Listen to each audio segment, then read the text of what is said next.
Bismillahirrahmanirrahim. Assalamualaikum warahmatullahi wabarakatuh. Bersama lagi dengan Ustazah Mariam. Alhamdulillah, insya-Allah hari ini kita akan mempelajari tajuk Diriku Bersih. Bagi Pendidikan Islam tahun 2 bagi bidang ibadah.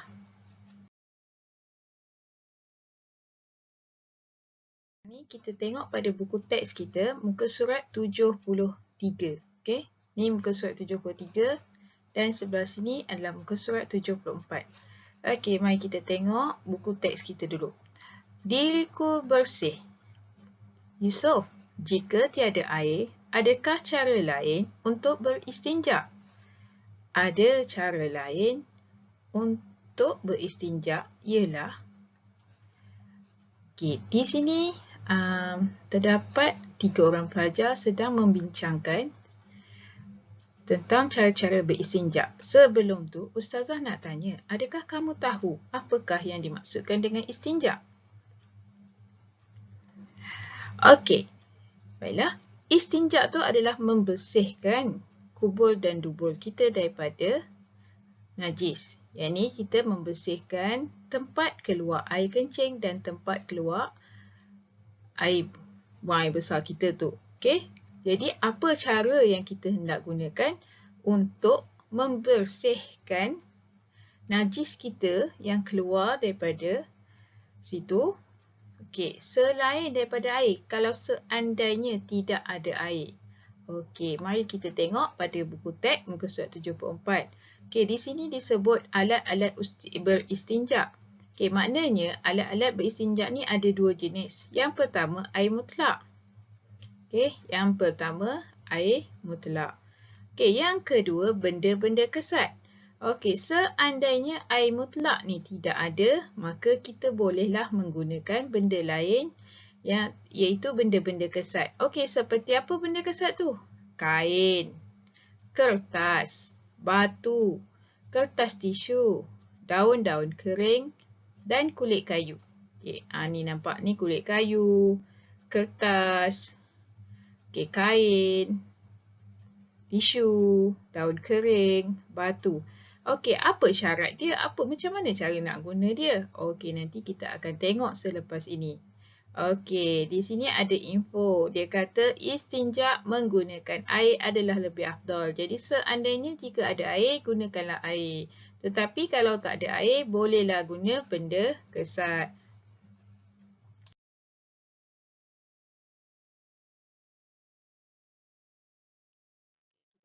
Mula ya.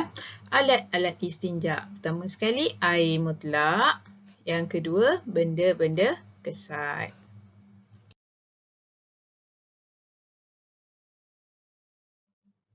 Okey, apa dia benda-benda kesat tu? Benda-benda kesat tu adalah seperti kain, daun kering, kertas tisu, batu, kertas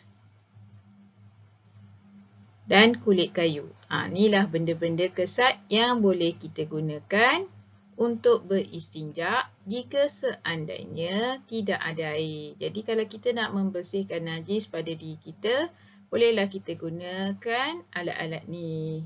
Salah satu daripada alat-alat ni, ya. Okey, apa kata kancil ni? Okey, kancil kata info istinja. Okey, apa dia info istinja ni? Istinja menggunakan air adalah lebih afdal. Jadi kalau ada air, gunakanlah air. Okey. Cara istinja yang lebih afdal menggunakan benda kesat terlebih dahulu sebelum air. Okey, seandainya air ada sedikit. Okey, air tak ada banyak lah, ada sedikit. Jadi kita gunakan benda kesat dulu, buangkan dulu najis tu, pastikan najis tu dah bersih, baru kita bilas dengan air. Okey, jadi tidaklah terlalu menggunakan banyak air dalam keadaan air yang sedikit. Okey, faham ya?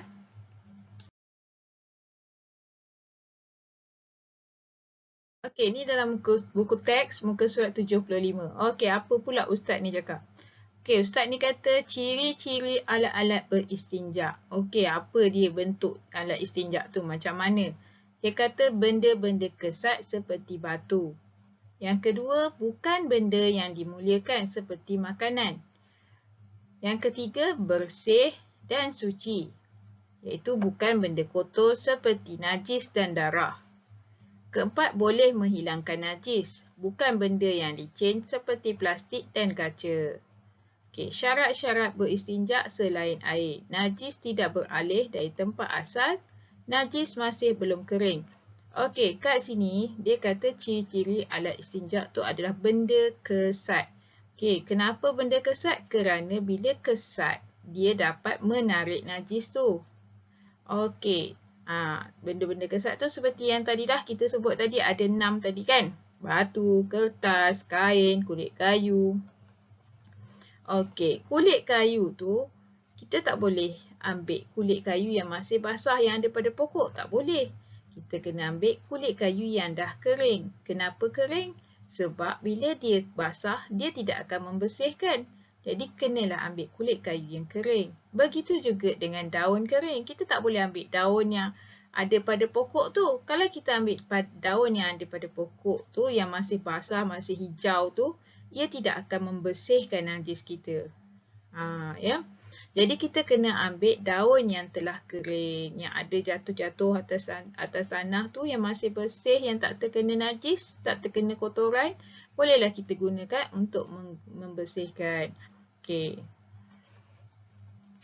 Yang kedua, bukan benda yang dimuliakan seperti makanan. Okey, katalah ada roti yang dah rosak, dah expired. Kita nak guna. Boleh ke? Tak boleh. Walaupun dia dah rosak, dah expired, dia tetap adalah makanan. Jadi, bila makanan, kita kena muliakan dia. Kena hormatkan dia. Okey? Jadi, jangan gunakan makanan. Ataupun kertas yang ada tulis ayat-ayat Quran pun tidak boleh, ya.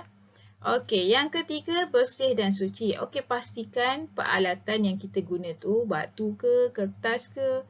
Okey, benda tu berada dalam keadaan bersih dan suci. Bukannya dia duduk dalam najis, kita ambil, kita pergi cuci pula najis kita. Tak, itu bukan. Ataupun seperti benda yang kotor. Okey, seperti najis dan darah. Ada najis, ada kita jumpa tahi yang kering. Pun tak boleh, ya. Ataupun kita gunakan darah untuk membersihkan diri kita pun tak boleh. Okay? Sebab tak ada air, kita gantikan darah. Sebab air juga kan. Bentuk cecair. Pun tak boleh. Ya? Okey, nombor 4, menghilangkan najis. Okey, dia boleh menghilangkan najis. Macam saya kata tadi, kenapa dia kesat? Sebab bila benda kesat, dia boleh tarik najis tu. Tapi kalau benda licin, dia tidak akan menarik najis tu. Malah dia akan menyebarluaskan, merata-rata jadi najis tu. Okey? Contohnya yang dikata kat sini, plastik, kaca dan apa sahaja daun yang masih hijau, kulit kayu yang masih ada pada pokok, kita kikis, kita kopekkan dia pun tak boleh lah sebab dia masih basah. Okey.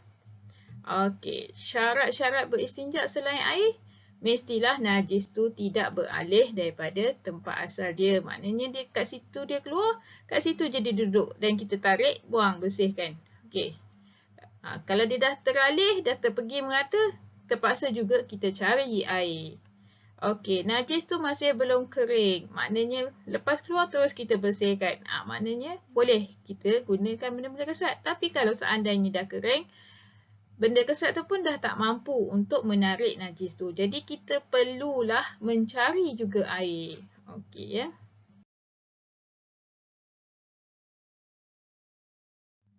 Okey, di sini menunjukkan cara-cara beristinja selain air. Maknanya kita menggunakan benda-benda kesat tadi tu. Contoh batu, kayu dan sebagainya. Macam mana cara dia? Pertama, kita sapu kubul. Maknanya tempat keluar air kencing kita. Dan dubur, tempat keluar air besar kita. Dengan benda kesat tu. Kita tarikkan dia. Dengan sekali tarik. Katakan batu, kita ambil ada 3 biji batu. Kita ambil 3 biji batu tu, kita tarikkan dia sekali. Okey.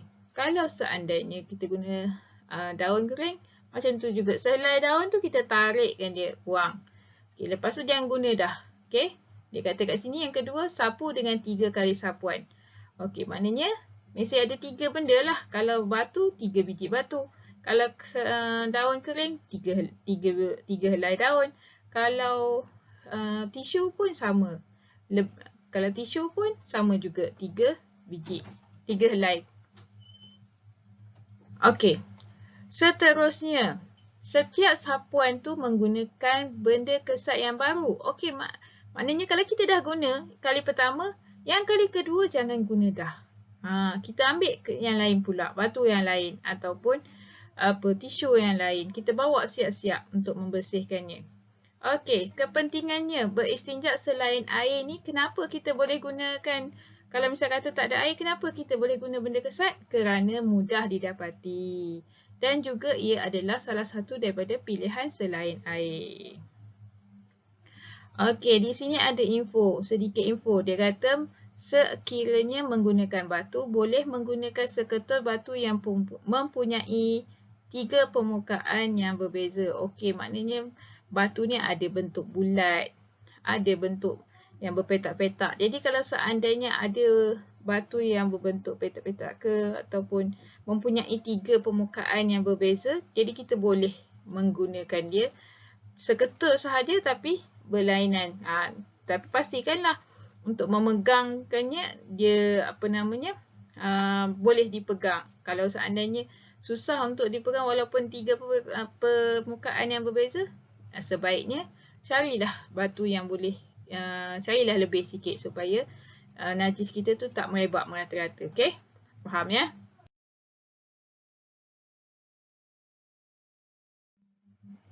Okey, kat sini kita baca ciri-ciri alat istinja. Yang pertama, benda kesat, batu, kulit kayu, kertas, tisu dan daun kering. Bukan benda yang dimuliakan, iaitu makanan macam saya jelaskan tadilah. Benda yang bersih, suci dan kering. Bukan pada benda kotor seperti najis dan darah. Boleh menghilangkan najis. Dan bukan benda yang licin seperti plastik dan kaca macam yang saya terang tadilah. Kenapa?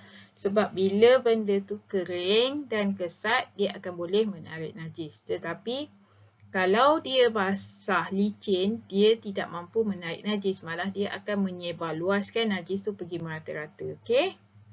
Dan yang paling penting, apa barang yang kita guna, bahan yang kita guna tu adalah benda yang bukan dimuliakan dan juga mesti berada dalam keadaan bersih dan kering.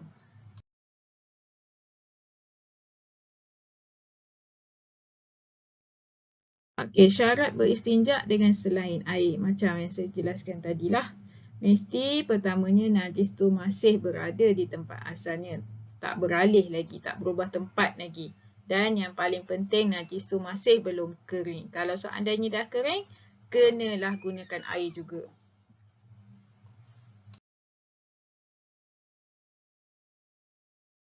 Untuk cara-cara beristinja. Macam mana cara dia? Kita tengok sama-sama.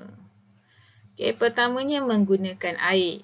Apabila kita menggunakan air, mestilah kita gunakan tangan kiri ketika beristinja dan bersihkan kubul dan dubul dengan air mutlak. Macam tu juga bila guna benda kesat, gunalah tangan kiri untuk membersihkannya.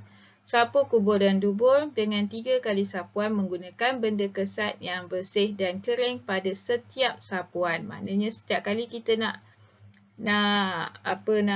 membuat sapuan tu, kita mesti menggunakan benda kesat yang baru dan bersih. Yang paling penting, benda tu sendiri adalah bersih dan kering. Kalau benda tu basah, dia tidak akan mampu membersihkan najis kita. Okey?